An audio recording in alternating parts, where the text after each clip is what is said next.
Invités. Sandrine Maillard, on se retrouve depuis tout à l'heure, directrice générale de Sigvaris. Rebonjour.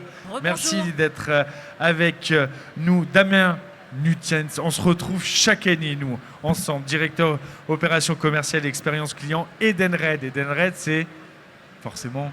Les titres restaurants, les cartes cadeaux, le CESU, les avantages aux salariés. J'allais dire des tickets, mais maintenant c'est la carte. Mais maintenant c'est même Apple comme ça. Apple Pay de temps en temps. Voilà, exactement. Mehdi Belaouas, pardon. C'est bien prononcé, Mehdi super. Customer Service Manager, Frontline et Backline, DHL. C'est très anglophone, mais c'est ça, responsable du service client France chez DHL Express. Pour une fois, c'est moi qui fais attendre DHL. N'est-ce pas? Je vous avais promis un passage entre 10h et midi. On y est à peu près. Merci. Olivier Borne, bonjour. Merci d'être avec nous, directeur des services clients MNH. Est-ce que la relation client 100% France va permettre de mettre en avant encore plus ces services? Et on va se poser une question, est-ce qu'on peut être compétitif? Parce que c'est un vrai sujet. On se pose cette question sur le fabriqué en France. On entend Made in France, c'est trop cher. Les Allemands, eux, c'est super, c'est de la qualité. Nous, c'est trop cher. Comment nous, on peut concilier et la proximité et le coût et l'excellence? Parce qu'on ne va pas se mentir, en plus, on sait très bien faire les choses. Damien, si vous voulez bien. Je pense que c'est une excellente question, a fortiori dans le contexte économique actuel. Je pense qu'aujourd'hui, on est dans une journée de célébration sur ce salon. On célèbre le Made in France, on célèbre notre excellence dans l'artisanat, dans l'industrie, dans les services. Il y a une réalité après au quotidien, c'est qu'il faut arriver à la faire vivre dans nos entreprises. Parce qu'effectivement, quand le marché est plus compliqué, il faut qu'on regarde davantage les coûts, et les coûts des services en particulier sont des vrais sujets. Une fois qu'on a dit ça, on croit dans la proximité, parce que c'est ce qui fonde le lien de confiance. Et ensuite, comment on regarde les coûts? Je pense qu'on aura l'occasion d'y revenir, mais le coût, il faut le regarder de manière plus globale. C'est comment on travaille notre structure de coûts, nos process, notre productivité et notre excellence de service pour nous permettre de maintenir une relation client 100% en France qui, de fait, a un coût supérieur à ce que peuvent faire des acteurs, voire parfois certains de nos concurrents. Sandrine, est-ce qu'il faut être héroïque pour produire en France? Ou il faut être un peu zinzin aujourd'hui? Surtout quand on est dans le dispositif médical, on sait que ça peut être un peu plus contraignant, il y a un peu plus de normes, un peu plus de tout finalement quand on fait du dispositif médical. Alors j'aime bien le mot héroïque parce que oui, c'est vraiment un combat de tous les jours, très sincèrement, parce que tous les concurrents ne le font pas. Oui, c'est compliqué. Par contre, il ne faut pas être zinzin, il suffit juste d'avoir des valeurs, des vraies valeurs et pas juste des mots. Mais ça veut dire quelque part qu'il faut aller chercher effectivement de la productivité, d'être plus efficace que certains, parce que sinon on ne peut pas se payer de n'avoir que des salariés français avec toutes les charges que ça suppose. Donc c'est aller innover, être productif et avoir des valeurs. Voilà comment je résumerais mes convictions du Made in France. Olivier Borne, rappelez-nous MNH, son rôle, son activité. Alors, la MNH, Mutuelle Nationale des Hospitaliers, elle emporte dans son nom national forcément du 100% France. On s'occupe au quotidien de la santé des personnels hospitaliers, en santé, en prévoyance. Donc on les accompagne dans tous leurs moments de vie. Et là, la relation client ou la relation adhérent, elle a toute son importance. Alors, est-ce qu'il faut être héroïque? Je vais laisser l'héroïsme aux hospitaliers. En revanche... Et on les salue. On en profite d'être en direct pour les saluer. Oui, absolument. En revanche, il faut se rappeler qui on est. Historiquement, nous avons toujours été installés en France. Donc, on a toujours été installés dans notre siège social d'origine à Montargis. On fait vivre le tissu local. Et l'hôpital, il ne se délocalise pas. Nous sommes les premiers serviteurs de l'hôpital en termes de santé et de prévoyance. On ne se délocalise pas non plus. Notre sujet, c'est d'être en harmonie avec nos clients. Et on n'a jamais imaginé un seul moment faire une relation en dehors de notre relation 100% France. Est-ce qu'il faut être héroïque? Du coup, vous avez répondu à la question, mais c'est un coût aujourd'hui de maintenir un service en France. C'est un coût, ça veut dire qu'on doit s'efforcer d'amener une valeur supplémentaire, parce que sinon, ça n'a pas de sens.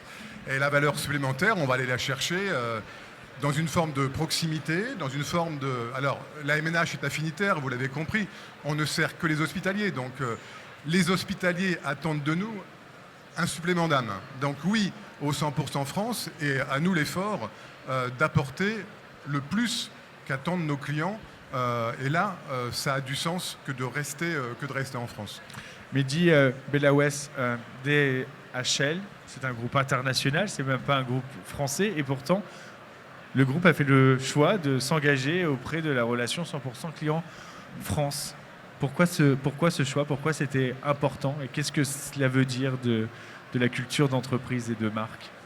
Alors vous avez raison de le préciser, hein, DHL est effectivement un groupe international, 220 pays, territoires avec lesquels nous travaillons également de fait.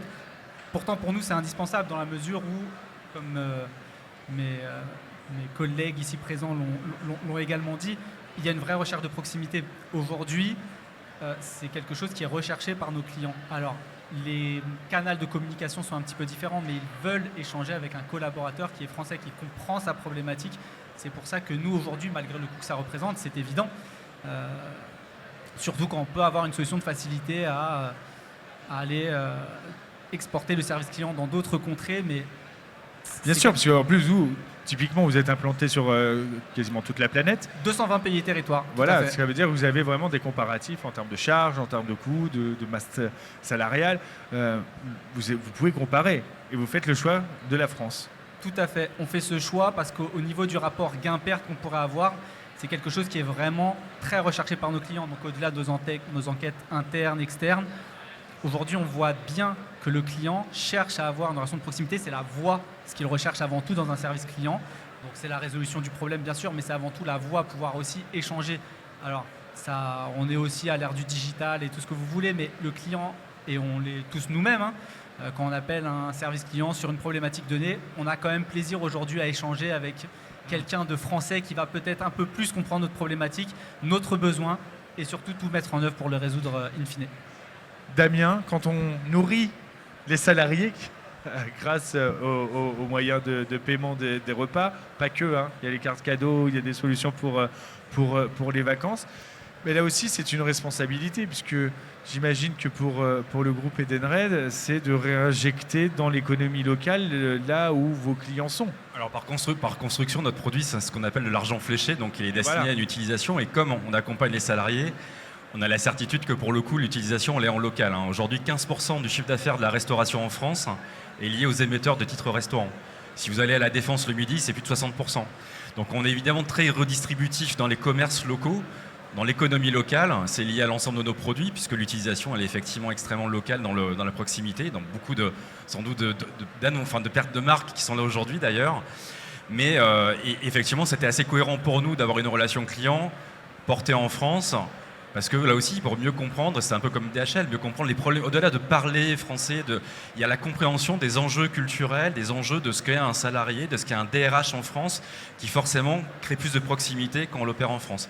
Maintenant, est-ce que si tu me le permets, je voudrais rebondir sur le terme héroïque en quelques secondes, puisque ce label, il y a 4 ans maintenant, j'en ai été à l'origine avec Eric de la FRC, avec Frédéric Thébault d'EDF. Et on avait quand même beaucoup de discussions à l'époque avec la DGE, hein, la Direction Générale des Entreprises, sur l'engagement qu'on prenait à avoir de la traçabilité dans les services.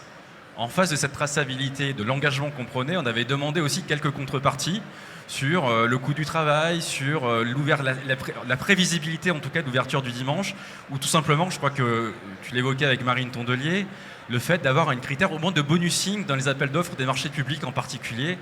Et je dois le dire, hein, quand même, au bout de 4 ans, les entreprises ont été au rendez-vous. Plus de 45 entreprises aujourd'hui clientes, en tout cas, qui sont été labellisées et qui ont eu cette marque de garantie.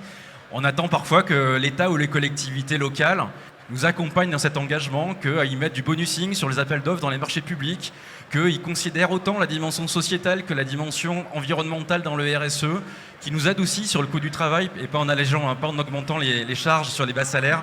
Voilà, moi je lance un appel aussi, aidez-nous à être héroïques, je lance un appel au pouvoir public à tenir les engagements qu'ils avaient pris avec nous lorsqu'on s'est initié dans cette démarche. Cher, le message est passé, Damien. Sandrine, c'est aussi un gage de confiance et de réassurance, c'est un gage aussi, parce que ce matin on a annoncé votre certification Origine France Garantie, mais il y a aussi Service France Garantie avec la relation client. Quand on a des dispositifs médicaux, qu'on produire en France, on sait que ça peut parfois être un peu plus cher. C'est un gage très important pour vos consommateurs, pour le client. C'est un moyen de communication, d'expliquer tout ce que ça cache derrière, que ce n'est pas juste un produit que vous vendez. Alors, je pense que c'est un gage pour nos clients, même si qui sont les pharmacies, hein, même s'ils ont quand même toujours tendance à privilégier le meilleur prix d'achat. Ça reste le critère principal. Mais nous, ce qu'on voulait, et c'est pour ça qu'on a voulu avoir ce label, c'est que ce soit un vrai gage auprès des patients. Parce que eux, c'est pour le coup, je pense qu'ils ont un vrai intérêt, de vraie valeur à vouloir acheter un produit qui a été produit, fabriqué en France. Et ce d'autant plus que, puisque c'est un dispositif médical qui est remboursé par la sécurité sociale, ça aussi, c'est la juste valeur de se dire que c'est mieux d'acheter un produit qui est fabriqué en France et du coup avec 130 salariés français, hein, parce que c'est ce qu'on a, et grâce à la sécurité sociale, qui est un juste retour des choses. Donc oui, c'est une reconnaissance auprès de nos clients, mais surtout aussi auprès de nos patients. Cette reconnaissance, elle est importante. Et je vous avais fait une promesse ce matin, chère Sandrine. C'est d'avoir mon cadre. C'est d'avoir votre cadre remis des mains propres de Gilles Attaf. Tout à fait. Vous Et savez je quoi l'attends. Vous l'attendez? Et ben Ouais. vous savez quoi? Fait en France la télé par Origine France Garantie. Là, fait Gilles Attaf est juste à côté. Mais tous tranquille, bien. Moi, j'ai l'impression. On peut applaudir Gilles Attaf, évidemment. Parce que ce matin, on n'avait pas le cadre. Alors Renaud a souhaité la bienvenue à Sigvaris dans la certification, mais j'ai promis ce moment où quand même tu allais remettre à Sigvaris le cadre à notre chère amie Sandrine Maillard, directrice générale de Sigvaris. Oui, très fier, très heureux d'être là pour remettre cette certification.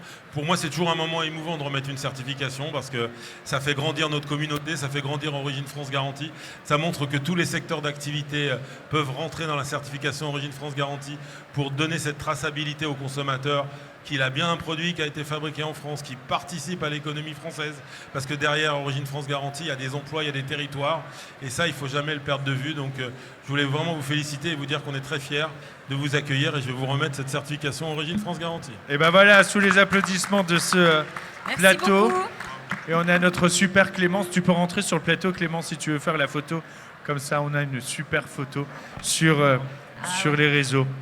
Olivier Borne, je continue les échanges le temps qu'on fasse la photo. Ouais, venez, Mehdi. Voilà, on s'adapte, on est en direct, c'est comme ça au salon du Made in France, sur Fait en France la télé. Votre mutuelle, elle est destinée que au personnel hospitalier, par définition. Ça veut dire que finalement, vous aviez déjà une porte d'entrée.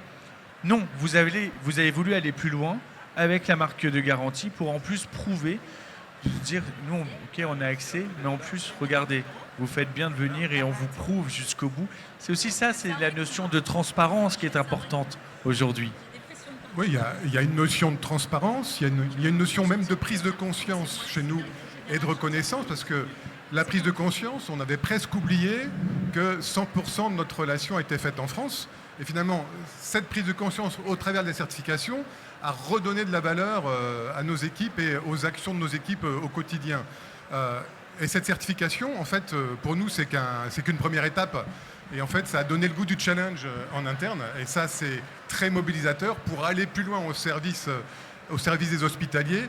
Donc, c'est un début. C'est un début qui a remobilisé nos équipes autour de « je re-questionne ma relation client, je re-questionne mon expérience client et comment je peux apporter au quotidien et finalement de la chaleur relationnelle, au-delà de la technique, de la chaleur relationnelle. » Et je tiens beaucoup à cette approche-là auprès des clients.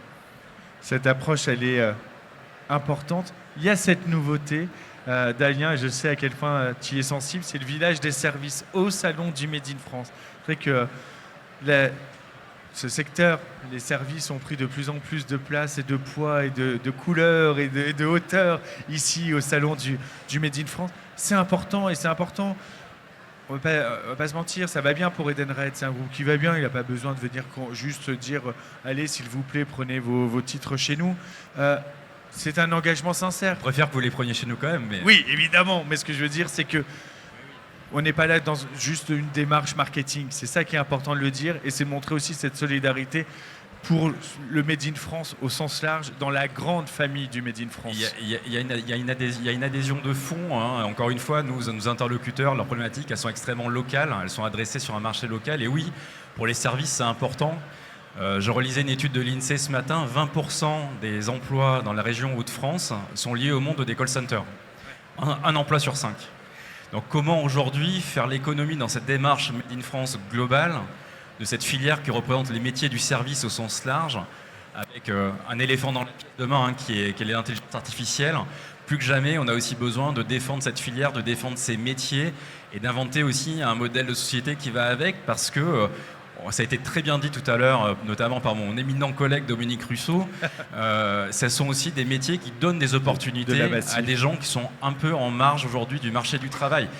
La relation client en particulier, dans son recrutement, pallie ce que ne fait pas toujours encore l'école, dans la capacité à apprendre à des gens à bien s'exprimer en français, à bien écrire en français, à avoir une bonne posture relationnelle. Et moi, quand j'ai des conseillers, y compris dans nos équipes internes, qui viennent me dire au bout de 4 ans qu'ils évoluent sur un poste dans une banque, etc., je considère qu'on a eu une utilité sociale et qu'on a joué un vrai rôle. Donc oui, c'est authentique, et oui, encore une fois, on contribue à ce monde du salariat en France dans lequel nos produits sont totalement imbriqués. Et Damien, ça m'offre une transition. Mehdi, c'est aussi une reconnaissance des collaborateurs.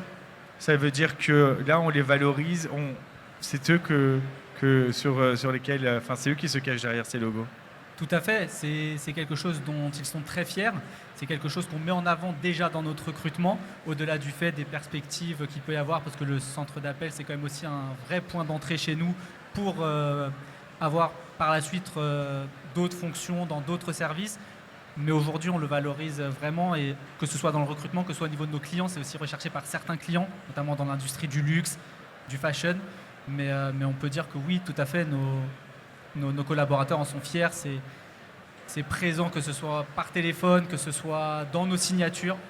On le valorise vraiment, et eux se sentent vraiment reconnus par rapport à cet investissement de coût, mais que ce soit pour leurs opportunités comme derrière une reconnaissance vis-à-vis de leur travail. On va continuer à valoriser les métiers de chacun. Sandrine, heureuse avec le cadre remis par les mains de Gilles Attaf. Bien sûr, je vais l'afficher. Et moi, j'ai hâte de venir visiter. Ah, ce sera avec plaisir. Ouais, je vraiment. retiens. Avec plaisir. On prend rendez-vous. Ouais, très bien. Merci beaucoup, madame, messieurs. On va se retrouver dans quelques instants. On va parler de l'intelligence artificielle. C'est un atout, c'est un ennemi. Qu'est-ce qu'on fait, notamment dans les métiers de service? Est-ce que ce sont des robots qui vont nous appeler et répondre, ou est-ce que finalement, chouette, comme le disait Eric Dadian ce matin, on va pouvoir s'aider de cette intelligence artificielle pour au contraire être encore plus performant? A tout de suite, on est en direct, c'est fait en France la télé, par Origine France Garantie, au MIF Expo.